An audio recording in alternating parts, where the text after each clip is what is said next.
क्या आपने कभी सोचा है कि इंसान सही जानते हुए भी गलत क्यों कर बैठता है?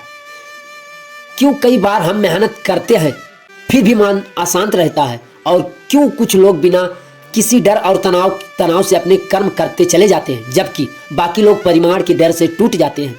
महाभारत के युद्ध मैदान में अर्जुन के मन में भी यही तूफान चल रहा था। वह अपने ही लोग के खिलाफ युद्ध करने से डर रहे थे।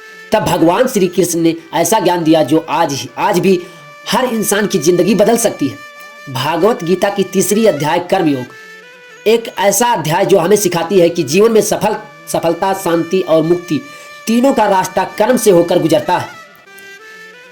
तो इस वीडियो को अंत तक जरूर देखिए, क्योंकि हो सकता है आज आपको अपने जीवन की सबसे बड़ी उत्तर मिल जाए।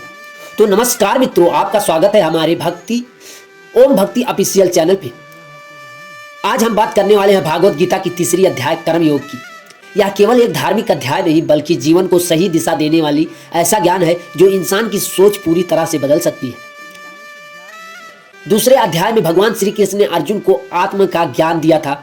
उन्होंने बताया था कि आत्म अमर है, शरीर बदलता है, लेकिन आत्म कभी समाप्त नहीं होती। लेकिन यह सब सुनने के बाद अर्जुन के मन में एक सबसे बड़ा प्रश्न पैदा हुआ, अगर ज्ञान ही सबसे बड़ा है, अगर मन को शांत रखना ही श्रेष्ठ है, तो फिर कर्म करने की आवश्यकता क्या है? यही प्रश्न अर्जुन ने श्री कृष्ण से पूछा। उन्होंने कहा, हे कृष्ण, अगर ज्ञान कर्म से श्रेष्ठ है तो फिर आज मुझे इस भयंकर युद्ध में क्यों भेज रहे हैं?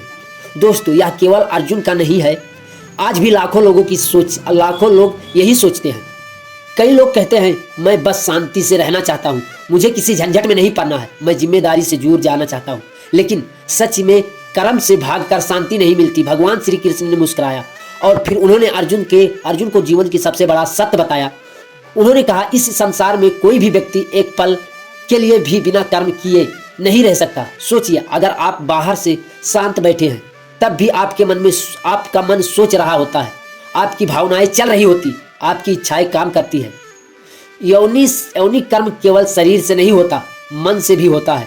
श्री कृष्ण ने अर्जुन से कहा, जो व्यक्ति बाहर से शांत बैठा है लेकिन अंदर से इच्छाएं और विषय के बारे में सोच रहा, वह सच्चा ज्ञानी नहीं। सच्चा ज्ञानी तो वह होता है जो कर्म करते हुए भी अंदर से शांत रहता है। यहीं से शुरू होता है कर्मयोग, मतलब कर्तव्य निभाओ, लेकिन लालच और अहंकार के बिना। दोस्तों, आज के दुनिया में अधिकतर लोग कर्म तो करते हैं, लेकिन तनाव में रहकर। क्यों? क्योंकि उनका ध्यान कर्म पर नहीं, फल पर होता है। अगर मैं हार जाऊं तो, अगर लोग मुझे जज करेंगे तो, अगर सफलता नहीं मिली तो, यही डर इंसान को कमजोर बना देता है।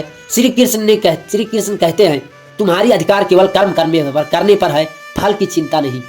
इसका मतलब यह नहीं कि लक्ष्य छोड़ दो, बल्कि इसका अर्थ है पूरी ईमानदारी के साथ अपना कर्तव्य करो, लेकिन परिमाण की चिंता